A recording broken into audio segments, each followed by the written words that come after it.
Today's chicken soup for the pet lover's soul is titled A French Cat. Today's reading is called A French Cat. It's so cute. Recently, my husband Jean and I traveled throughout Europe.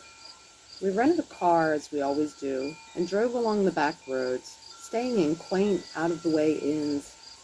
The only thing that distracted me from the wonder of the trip was the terrible longing I felt for our cat, Perry. I always miss him when we travel, but this time, because we were gone for more than 3 weeks, my need to touch his soft fur and to hold him close became more and more intense. With every cat we saw, the feeling deepened. We were high in the mountains of France one morning, packing the car before resuming our trip, when an elderly couple walked up to the car parked next to ours. The woman was holding a large Siamese cat and speaking to him in French. I stood watching them, unable to turn away. My yearning for Perry must have been written all over my face. The woman glanced at me, turned to speak to her husband, and then spoke to her cat. Suddenly, she walked right over to me, and without one word, held out her cat.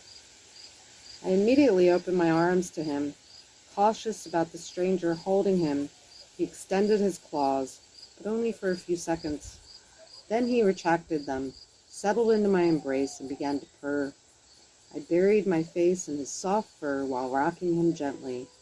Then, still wordless, I returned him to the woman. I smiled at them in thanks, and tears filled my eyes. The woman had sensed my need to hold her cat. The cat had sensed that he could trust me, and both, in one of the greatest gifts of kindness I had ever received, had acted upon their feelings.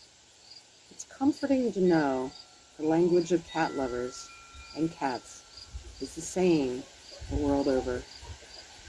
Jean Brody sent this in. I'm hoping I haven't read this before.